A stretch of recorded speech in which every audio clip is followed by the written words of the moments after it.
नमस्कार दोस्तों, स्वागत है आप सभी का इंडियन पॉलिटी सीरीज में। आज हम कवर करेंगे वाइस प्रेसिडेंट ऑफ इंडिया को। धीरे धीरे हम इंडियन पॉलिटी को कवर कर रहे हैं। हमने ऑलरेडी प्रेसिडेंट ऑफ इंडिया को कवर कर लिया है। प्रेसिडेंट ऑफ इंडिया से रिलेटेड सारी वीडियोस का लिंक आपको हमारे डिस्क्रिप्शन बॉक्स में मिल जाएगा और आप हमारी प्लेलिस्ट में जाइए इंडियन पॉलिटी, वहाँ पर भी आपको सारी की सारी वीडियोस पॉलिटी की मिल जाएंगी जितनी भी हमने अभी तक बनाई हैं।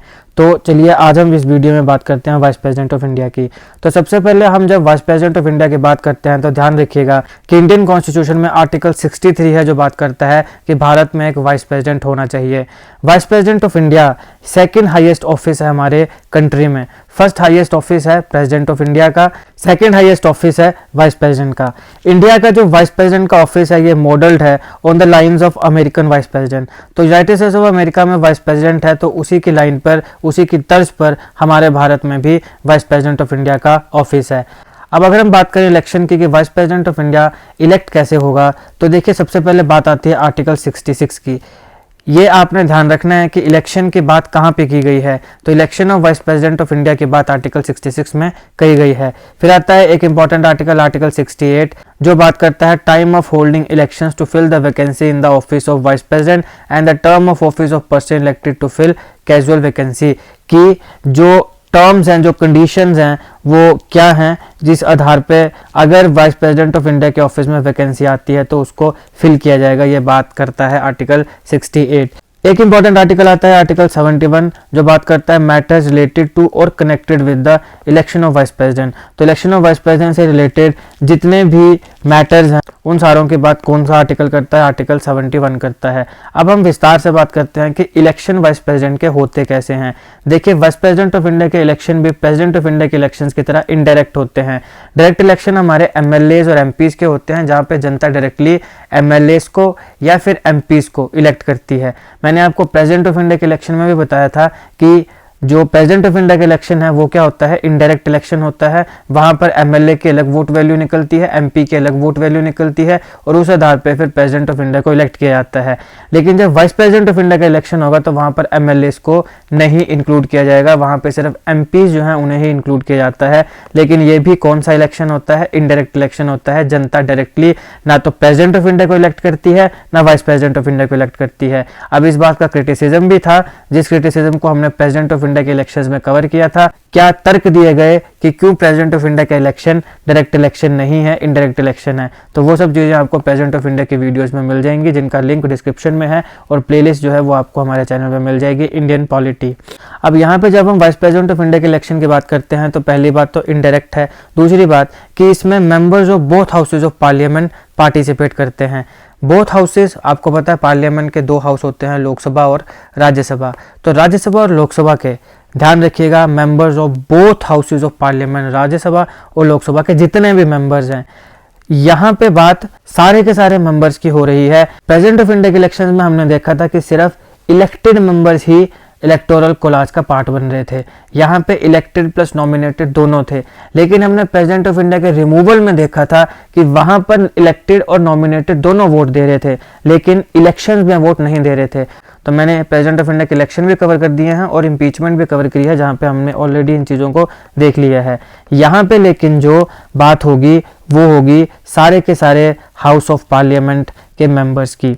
अब देखो पहले क्या हुआ करता था, पहले जब प्रेसिडेंट ऑफ इंडिया को इलेक्ट करना होता था तो लोकसभा और राज्यसभा, ये है हमारी लोकसभा, ये है हमारी राज्यसभा, इन दोनों की जॉइंट सिटिंग होती थी। आप सब जानते हैं कि हमारी लोकसभा और राज्यसभा की कई कई बार जॉइंट सिटिंग होती है। तो जब वाइस प्रेसिडेंट ऑफ इंडिया को इलेक्ट करना होता था तो पहले क्या होता था, लोकसभा और राज्यसभा दोनों की जॉइंट सिटिंग होती थी, दोनों साथ में बैठा करते थे और फिर वाइस प्रेसिडेंट ऑफ इंडिया को इलेक्ट किया करते थे, जो हम आगे देखेंगे कि इस केस में इलेक्टोरल कोलाज कैसे बनता है। लेकिन यह आपको ध्यान होना चाहिए कि पहले क्या होता था कि लोकसभा और राज्यसभा दोनों को इकट्ठे बिठाया जाएगा, जॉइंट सिटिंग होगी और फिर जाके वाइस प्रेसिडेंट ऑफ इंडिया को इलेक्ट किया जाएगा। लेकिन ये बहुत ही कम्बरसम प्रोसेस है, ये बहुत ही लेंथी, बहुत ही हेक्टिक सी प्रोसेस है। इसलिए 11th कॉन्स्टिट्यूशन अमेंडमेंट एक्ट जब आया 1961 में तो वहां पे इसको कैंसिल कर दिया। कॉन्स्टिट्यूशन ऑफ इंडिया में यही बात लिखी गई थी कि लोकसभा और राज्यसभा दोनों की जॉइंट सिटिंग कराई जाएगी, फिर वाइस प्रेसिडेंट ऑफ इंडिया को इलेक्ट किया जाएगा। लेकिन 11th कॉन्स्टिट्यूशनल अमेंडमेंट एक्ट 1961 में इसे बंद कर दिया गया। यानी अब जब वाइस प्रेसिडेंट ऑफ इंडिया के इलेक्शन होते हैं तो वहां पर जॉइंट सिटिंग नहीं होती है। 11th constitutional amendment act of 1961 के बाद से ये जॉइंट सिटिंग का कंसेप्ट जो है खत्म हो गया। अब हम बात करते हैं इलेक्टोरल कोलाज की। इलेक्टोरल कोलाज में आपको बोथ हाउसेज ऑफ पार्लियामेंट के सारे मेंबर्स देखने को मिलते हैं। यानी यहाँ पे इलेक्टेड भी होते हैं और नॉमिनेटेड भी होते हैं, लेकिन एमएलएज यहाँ पे नहीं होते हैं। यहाँ पे सिर्फ और सिर्फ एमपीज होते हैं, मेंबर ऑफ पार्लियामेंट होते हैं। प्रेसिडेंट ऑफ इंडिया के इलेक्शन में हमने देखा था कि एमएलएज की भी वोट वैल्यू निकाली जा रही थी, जो कि उस स्टेट के ऊपर और नंबर ऑफ सीट जो थी उसके ऊपर डिपेंड कर रही थी, जो मैंने आपको पूरा फॉर्मूला अच्छे से election of president of India में समझाया था। प्रेसिडेंट ऑफ इंडिया इस नाम से है एक वीडियो, उसको जरूर देखिएगा। लेकिन जो वाइस प्रेसिडेंट का इलेक्शन है यहाँ पे एमएलएस का कोई भी कंसेप्ट नहीं है। ये इस इलेक्शन में पार्ट नहीं लेते हैं। एमपीज पार्ट लेंगे, इलेक्टेड भी पार्ट लेंगे और नॉमिनेटेड भी पार्ट लेंगे। तो एमपीज कौन से? बोथ, लोकसभा के भी और राज्यसभा के भी। और लोकसभा और राज्यसभा में भी बोथ कौन कौन से? इलेक्टेड भी और नॉमिनेटेड भी, सारे पार्ट लेंगे। तो लोकसभा भी पार्ट लेगी, राज्यसभा भी पार्ट लेगी, इलेक्टेड भी पार्ट लेंगे, नॉमिनेटेड भी पार्ट लेंगे। अब एक बात आती है वोट वैल्यू की।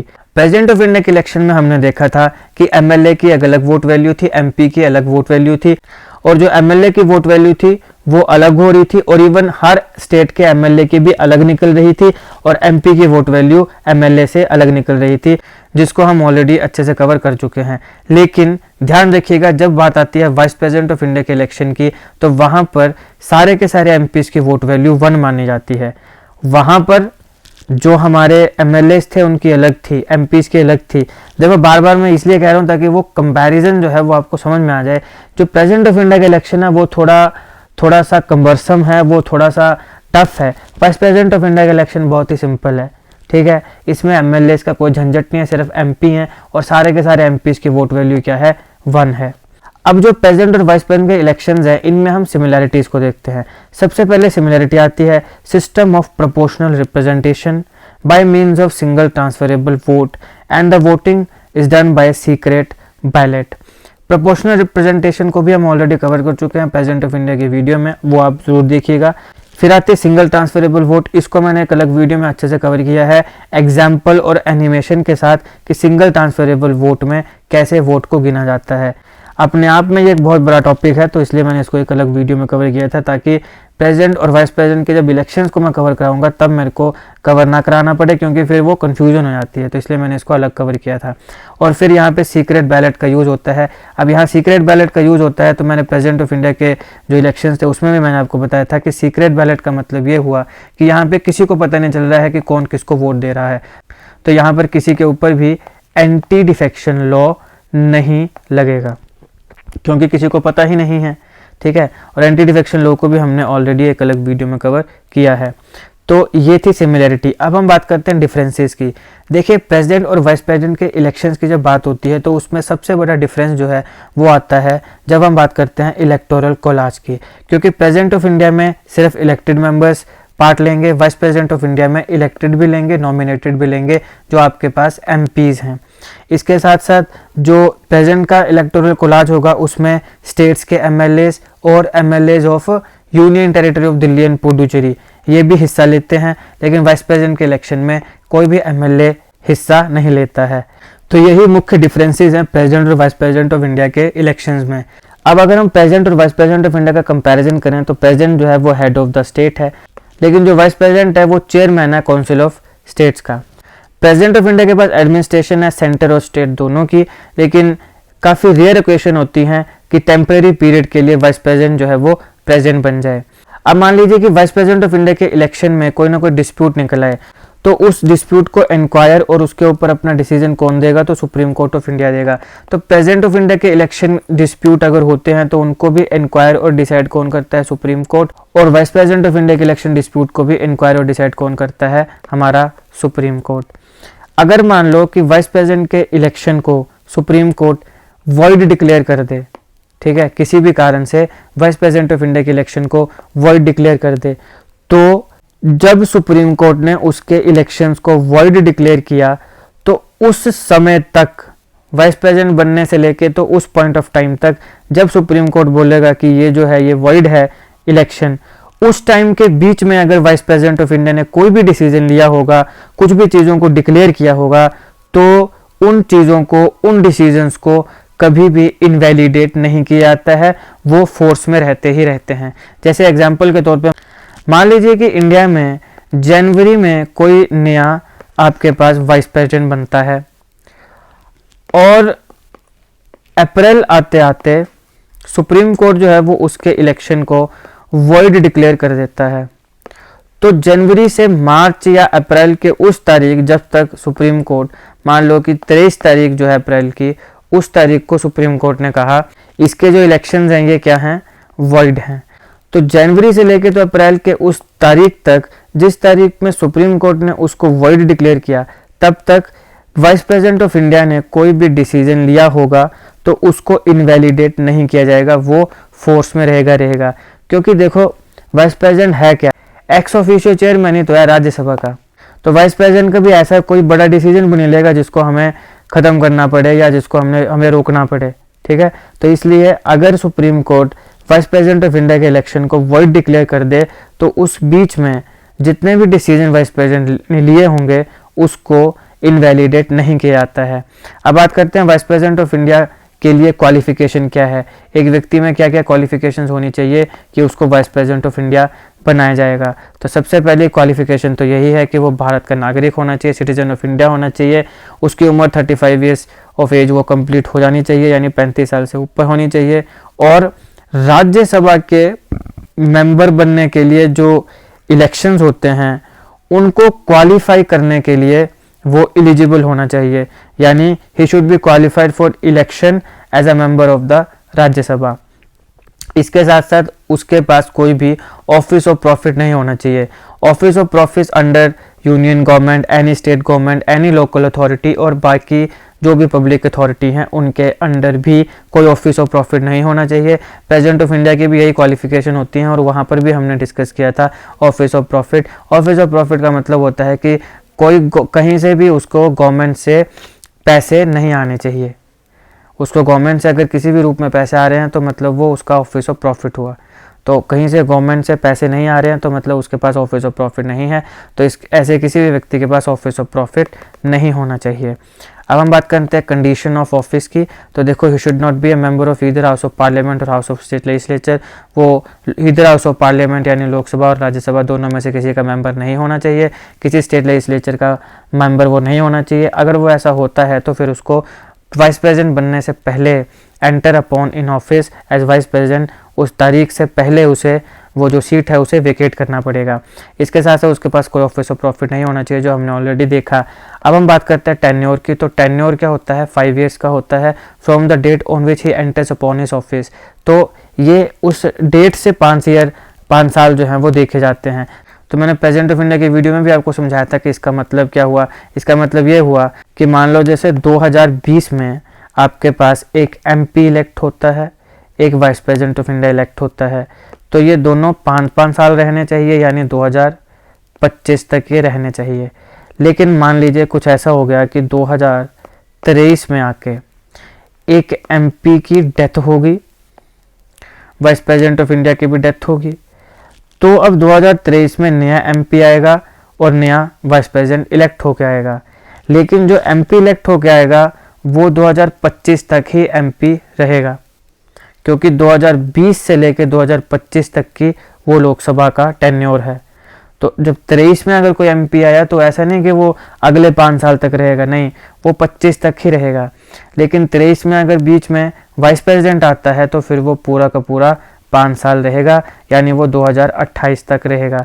तो ये बात होती है कि जब टेन्योर है 5 ईयर्स का, तो from the date on which he enters upon his office, कि जिस तारीख में वो उस ऑफिस में एंटर होता है वहाँ से 5 साल तक वो रहेगा ही रहेगा। तो उस टाइम से वो उसके 5 साल जो है वो शुरू होता है। तो 23 से फिर 5 साल जो है वो 28 तक है, तो 28 तक वो रहेगा। ऐसा नहीं है कि बीच में पहला प्रेसिडेंट वाइस प्रेसिडेंट अगर बीच में मर गया तो उसका टेन्योर आगे कंटिन्यू होगा, नहीं, इसका अपना अलग टेन्योर होता है। ये मतलब हुआ from the date on which he enters upon his office. लेकिन अब मान लो कि वाइस प्रेसिडेंट ऑफ इंडिया का जो 5 साल का कार्यकाल है वो पूरा हो गया।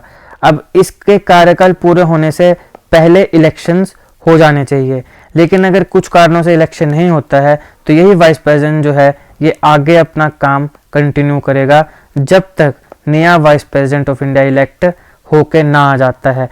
और ऐसा क्यों होता है ये मैंने आपको प्रेसिडेंट ऑफ इंडिया की वीडियो में बताया था। इंटररेग्नम ना हो इसलिए ऐसा किया जाता है। इंटररेग्नम का मतलब ये होता है जो कि दो शासनों के बीच का जो काल होता है, ठीक है, तो दो शासनों के बीच के काल जो है उसको इंटररेग्नम कहते हैं। तो उसे प्रिवेंट करने के लिए प्रेसिडेंट ऑफ इंडिया के साथ भी ऐसा होता है, वाइस प्रेसिडेंट ऑफ इंडिया के साथ भी ऐसा होता है। लेकिन अमूमन होता क्या है कि जब 5 साल का टेन्योर खत्म होगा उससे पहले ही इलेक्शंस हो जाते हैं या फिर हो जाने चाहिए। लेकिन अगर किसी कारण से नहीं हो पाए तो वही प्रेसिडेंट वाइस प्रेसिडेंट आगे चलता है जब तक कि नया उसका जो सक्सेसर है यानी नया प्रेसिडेंट या वाइस प्रेसिडेंट अपना चार्ज एज्यूम ना करे। वाइस प्रेसिडेंट एलिजिबल होता है अपने री इलेक्शन के लिए भी। उसके ऐसा नहीं है कि एक बार कोई वाइस प्रेसिडेंट बन गया तो दोबारा नहीं बन सकता, वो दोबारा बन सकता है, उसके री इलेक्शन हो सकते हैं। एनी नंबर ऑफ टर्म्स के लिए उसको इलेक्ट किया जा सकता है और ऐसा हुआ भी है। डॉक्टर एस राधाकृष्णन जो थे उन्हें सेकंड टर्म के लिए भी इलेक्ट किया गया था। ये थे डॉक्टर एस राधाकृष्णन। अब जब हम बात करते हैं टेन्योर की तो ध्यान रखिएगा आर्टिकल 67 जो बात करता है term of office of vice president की। एक आता है आर्टिकल 69 जो बात करता है ओथ और एफर्मेशन ऑफ वाइस प्रेसिडेंट की। नेक्स्ट है रेजिग्नेशन। तो वाइस प्रेसिडेंट ऑफ इंडिया जो है वो अपना resignation letter president of India को देता है। ये काफ़ी इजी है, आप सब जानते होंगे। और वाइस प्रेसिडेंट ऑफ इंडिया जो है उसको अपने कार्यकाल पूरा होने से पहले रिमूव भी किया जा सकता है। और जैसे कि प्रेसिडेंट ऑफ इंडिया को रिमूव करने के लिए एक बहुत ही बड़ी लेंथी सी प्रोसेस होती है इम्पीचमेंट की, जिसको हमने अलग से एक वीडियो में कवर किया है पूरी की पूरी इम्पीचमेंट की प्रोसेस को। उसको आप ज़रूर देखिएगा, लिंक डिस्क्रिप्शन में मिल जाएगा। लेकिन ऐसी कोई फॉर्मल इम्पीचमेंट की process vice president of India के केस में उसकी ज़रूरत नहीं होती है, रिक्वायरमेंट उसकी नहीं होती है। यहाँ पे सिंपल एक रेजोल्यूशन है, राज्यसभा में लाया जाता है। ध्यान रखिएगा यहाँ पे ये इंपॉर्टेंट है कि अगर वाइस प्रेसिडेंट को रिमूव करना है तो उसका सबसे पहला हाउस जो होगा जहाँ पे वो रेजोल्यूशन लाया जाएगा वो हमेशा राज्यसभा होगा। प्रेसिडेंट ऑफ इंडिया के केस में हमने बोला था either house of the parliament, यानी जो इम्पीचमेंट का रिजोल्यूशन है वो लोकसभा में भी आ सकता है और राज्यसभा में भी आ सकता है। और उस पूरी की पूरी क्या प्रोसेस होती है वो हमने इम्पीचमेंट वाली वीडियो में देखा था। अगर आपने वो वीडियो नहीं देखी तो जरूर देखेगा। लेकिन वाइस प्रेसिडेंट ऑफ इंडिया के केस में ऐसा नहीं होता है। वहाँ पे जो रिजोल्यूशन लाया जाएगा वो सिर्फ और सिर्फ राज्यसभा में ही सबसे पहले लाया जाएगा। तो राज्यसभा में लाया जाएगा, वहाँ पे इफेक्टिव मेजॉरिटी, अच्छा हाँ, हमारे यहाँ पे simple majority, effective majority, special majority और एब्सोल्यूट मेजॉरिटी, इस प्रकार की 4 मेजॉरिटीज़ होती हैं। जो स्पेशल मेजॉरिटी होती है वो फर्दर 4 तरीके की होती है, जिसमें एक टाइप 4 आती है अंडर आर्टिकल 61 जिसके अंडर प्रेसिडेंट को इम्पीच किया जाता है। मैंने एक अलग वीडियो में सारी की सारी मेजॉरिटीज़ को अच्छे से एग्जाम्पल्स के साथ एनिमेशन के माध्यम से कवर किया है, उसको आप जरूर देखेगा, लिंक आपको डिस्क्रिप्शन में मिल जाएगा। और आपको ये भी समझ में आएगा कि इफेक्टिव मेजॉरिटी का असल में क्या मतलब होता है। तो इफेक्टिव मेजॉरिटी की जरूरत होती है राज्यसभा में और वहाँ पे लोकसभा को सिर्फ सिंपल मेजॉरिटी से एग्री होना पड़ता है। तो मान लो कि वाइस प्रेसिडेंट ऑफ इंडिया को हमने क्या करना है, इम्पीच करना है, रिमूव करना है, तो क्या होगा, सबसे पहले राज्यसभा में रेजोल्यूशन लाया जाएगा। राज्यसभा अगर उसको इफेक्टिव मेजॉरिटी से पास कर देती है फिर वो लोकसभा में जाएगा और लोकसभा में सिर्फ सिंपल मेजॉरिटी चाहिए। ये इतना टफ प्रोसेस नहीं है जितना टफ प्रेसिडेंट ऑफ इंडिया को रिमूव करना है, जो इम्पीचमेंट है प्रेसिडेंट ऑफ इंडिया के, जिसे हमने एक अलग वीडियो में ऑलरेडी कवर किया है। अब हम बात करते हैं vacancy in office. Vice president of India के ऑफिस में कैसे कैसे वैकेंसी आ सकती है। तो पहला तो है on expiry office tenure of 5 years, 5 साल का जो कार्यकाल है वो ख़त्म हो गया तो वैकेंसी आएगी। फिर आएगा बाय हिज रेजिग्नेशन, रिज़ाइन कर दिया तो। फिर अगर उसको रिमूव कर दिया जाए तो राज्यसभा उसमें शुरुआत करेगी, वहाँ पे इफेक्टिव मेजॉरिटी, फिर लोकसभा सिंपल मेजॉरिटी, रिमूव हो गया, आसान चीज़ है। तो रिमूव कर दिया जाए तो वैकेंसी हो जाएगी। अगर उसकी डेथ ही हो जाए तो वैकेंसी हो जाएगी। और अदरवाइज जैसे कि अगर उसको डिस्क्वालीफाई कर दिया जाए या फिर उसके इलेक्शन जो है उसको वॉइड डिक्लेयर कर दिया जाए, और कौन करेगा, ये करेगा सुप्रीम कोर्ट, तो भी वैकेंसी हो जाएगी। अब अगर मान लो जो वैकेंसी है वो एक्सपायरेशन की वजह से होती है, जो टर्म है यानी 5 साल का कार्यकाल पूरा हो गया, तो एक्सपायरेशन जो है उस टर्म की यानी 5 साल पूरे होने से पहले इलेक्शंस हो जाने चाहिए। लेकिन अगर रेजिग्नेशन, रिमूवल, डेथ या ऐसे किसी कारण से होती है तो फिर वाइस प्रेसिडेंट ऑफ इंडिया की जो वैकेंसी है उसको एज सून एज पॉसिबल, जितना जल्दी हो सके उतना जल्दी भरना चाहिए। अब हम बात करते हैं powers and functions of vice president of India. Powers and functions की जब हम बात करते हैं तो देखो दो ही मेन फंक्शंस हैं। एक तो ये कि राज्यसभा का एक्स ऑफिशियो चेयरमैन है, और दूसरा कि अगर प्रेसिडेंट नहीं होगा तो वाइस प्रेसिडेंट के तौर पे काम करेगा। तो यहाँ पे कुछ इंपॉर्टेंट आर्टिकल्स हैं। सबसे पहले आता है आर्टिकल 64 जो बात करता है कि vice president to be ex officio chairman of the council of the states. Council of states का यानी कि राज्यसभा का ये एक्स ऑफिशियो चेयरमैन होगा। एक्स ऑफिशियो चेयरमैन जो है राज्यसभा का, ये किसके बराबर है? ये बराबर है लोकसभा के स्पीकर का। तो लोकसभा का स्पीकर और जो एक्स ऑफिशियो चेयरमैन है राज्यसभा का, दैट इज वाइस प्रेसिडेंट, वो इस मामले में बराबर हैं। अब इस रिस्पेक्ट में ये रिजेंबल करता है अमेरिका के वाइस प्रेसिडेंट को, क्योंकि जो अमेरिका का वाइस प्रेसिडेंट है वो भी वहाँ पे जो अपर हाउस है अमेरिकन लेजिस्लेचर का, उसके चेयरमैन की तरह एक्ट करता है। तो वहाँ पे अपर हाउस जो है अमेरिकन लेजिस्लेचर का, उसका चेयरमैन अमेरिका का वाइस प्रेसिडेंट होगा। हमारी जो राज्यसभा है उसका चेयरमैन हमारा वाइस प्रेसिडेंट होगा। दूसरा इंपॉर्टेंट काम वाइस प्रेसिडेंट का ये है, पहला तो हो गया x officio chairman of Rajya Sabha. दूसरा, अगर प्रेसिडेंट का ऑफिस वेकेंट है तो वाइस प्रेसिडेंट जो है वो एज अ प्रेसिडेंट काम करेगा। यहाँ पे कुछ इंपॉर्टेंट आर्टिकल्स आते हैं, जैसे कि 65 जो बात करता है कि vice president to act as president और to discharge his functions during casual vacancies in the office और during the absence of president. Casual vacancy, मान लो प्रेसिडेंट ऑफ इंडिया कहीं घूमने फिरने चला गया या फिर बीमार हो गया, कुछ भी हो गया, तो तब क्या होगा? जो वाइस प्रेसिडेंट है वो प्रेसिडेंट के तौर पर काम करेगा। फिर आता है आर्टिकल 70 जो बात करता है discharge of president functions in other contingencies. अब मुझे ऐसा लगता है कि जब पहले हमारे संविधान बनाया गया था तब हमारे संविधान निर्माताओं को शायद ऐसा लगा होगा कि प्रेसिडेंट ऑफ इंडिया कहीं घूमने फिरने जाएगा या प्रेसिडेंट ऑफ इंडिया बीमार पड़ जाएगा तभी वाइस प्रेसिडेंट ऑफ इंडिया का काम करेगा। तो इसलिए उन्होंने वो चीज़ें आर्टिकल 65 में डाल दी। लेकिन फिर उनको लगा होगा कि अरे यार, ऐसा भी हो सकता है कि कभी प्रेसिडेंट ऑफ इंडिया रिज़ाइन ही कर दे, ऐसा भी हो सकता है कि प्रेसिडेंट ऑफ इंडिया की डेथ ही हो जाए, या ऐसा भी हो सकता है कि प्रेसिडेंट ऑफ इंडिया को इम्पीच करने की जरूरत पड़ जाए। तो उस समय फिर इसलिए ये कारण हो सकता है कि इस आर्टिकल को अलग डाला गया कि discharge of president function in other contingencies. Otherwise इसका कोई लॉजिक ही नहीं था, मतलब इन दोनों को तुम एक ही आर्टिकल में डाल सकते थे। तो ऐसा हो सकता है शायद, मैं अपनी अजम्पशन नहीं लगा रहा हूँ कि ऐसा हो सकता है कि इसलिए इन दोनों को अलग अलग आर्टिकल्स में डाला गया। तो आपको ध्यान रखना है क्योंकि ये दो अलग आर्टिकल्स हैं और ये इंपॉर्टेंट आर्टिकल्स हैं, क्योंकि यहाँ पे वाइस प्रेसिडेंट जो है वो एक प्रेसिडेंट के तौर पे काम कर रहा है। तो एक आता है 65 जो बात करता है कैजुअल वैकेंसी की और during the absence of president, और दूसरा है जो बात करता है प्रेसिडेंट फंक्शन को वो डिस्चार्ज करेगा अदर कंटीजेंसीज में। अब ध्यान रखिएगा, जब भी वाइस प्रेसिडेंट ऑफ इंडिया के तौर पे काम करेगा तो ऐसा नहीं कि भाई वो 5 साल ही चलता रहा या सालों साल चलता रहा, वो मैक्सिमम 6 मंथ्स हैं। 6 महीने के अंदर अंदर प्रेसिडेंट ऑफ इंडिया के चुनाव होने चाहिए और नया प्रेसिडेंट ऑफ इंडिया इलेक्ट होना चाहिए। ये हमने प्रेसिडेंट ऑफ इंडिया की वीडियो में भी देखा था। अब प्रेसिडेंट ऑफ इंडिया के रेजिग्नेशन, रिमूवल या डेथ की वजह से प्रेसिडेंट ऑफ इंडिया के ऑफिस में वैकेंसी होगी, तब कौन आएगा? Vice president. तो क्या ऐसा कभी हुआ है? ऐसा हुआ है।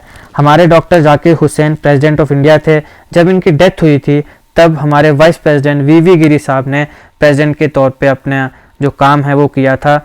और यहाँ पर भी वीवी गिरी जी ने प्रेसिडेंट ऑफ इंडिया के इलेक्शंस में लड़ने के लिए जब वाइस प्रेसिडेंट ऑफ इंडिया की पोस्ट को छोड़ दिया तो हमारे जो चीफ जस्टिस ऑफ इंडिया थे एम हिदायतुल्लाह, उन्होंने फिर प्रेसिडेंट ऑफ इंडिया के तौर पे काम किया था। तो ये काफ़ी इम्पॉर्टेंट है कि एक ऐसे चीफ जस्टिस ऑफ इंडिया का नाम बताइए जिन्होंने प्रेसिडेंट के तौर पे काम किया है, तो उनका नाम एम हिदायतुल्लाह है। तो ये आप ध्यान रखिएगा, इसको हमने प्रेसिडेंट ऑफ इंडिया की वीडियो में भी कवर किया था, तो ये आपने ध्यान रखना है। इसके साथ साथ एक और प्रेसिडेंट थे, उनका नाम था फखरुद्दीन अली अहमद। इनकी भी डेथ हो गई थी, तब फिर हमारे वाइस प्रेसिडेंट थे BD जट्टी साहब, जिन्होंने प्रेसिडेंट के तौर पे काम किया था। अब यहाँ पे एक और इम्पॉर्टेंट चीज़ आपको समझने के लिए है कि हमारे देश में आपको सवाल आएगा, निम्नलिखित में से बताओ कौन से प्रेसिडेंट ऐसे हुए जिनका प्रेसिडेंट पोस्ट में बैठे बैठे उनकी मृत्यु हुई थी, डेथ हुई थी? डॉक्टर जाकिर हुसैन और फखरुद्दीन अली अहमद। तो ये भी आपने ध्यान रखना है। अब अगर मान लो प्रेसिडेंट ऑफ इंडिया एब्सेंट हो गए, मतलब कहीं घूमने फिरने चल जाएं या बीमार हो जाएं, तो भी vice president of India he president का काम करेगा, जो हमने ऑलरेडी देखा भी। लेकिन हम अभी इनके एग्जांपल्स देख रहे हैं। जैसे पिछले में एग्जांपल देखा, तो क्या इसका भी एक एग्जांपल है? हमारे प्रेसिडेंट डॉक्टर राजेंद्र प्रसाद जून 1960 में 15 दिन के लिए यूएसएसआर के टूर पे गए। यूएसएसआर यानी सोवियत यूनियन, आज के समय का रशिया।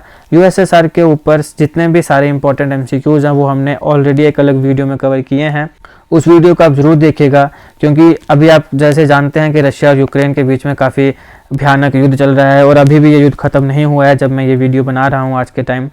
तो ये युद्ध का क्या कारण है? यूएसएसआर, पहले यूएसएसआर सोवियत यूनियन हुआ करता था, 1990 में इसका विघटन हुआ। तो विघटन क्यों हुआ, किन परिस्थितियों में हुआ, और सोवियत यूनियन के विघटन के बाद कौन कौन से अलग अलग देश बने, एक तो यूक्रेन बना, बाकी और भी बहुत बने। तो इन सबको हमने यूएसएसआर के उस वीडियो में कवर किया है, जिसका लिंक आपको डिस्क्रिप्शन में मिल जाएगा, उसको जरूर देखिएगा।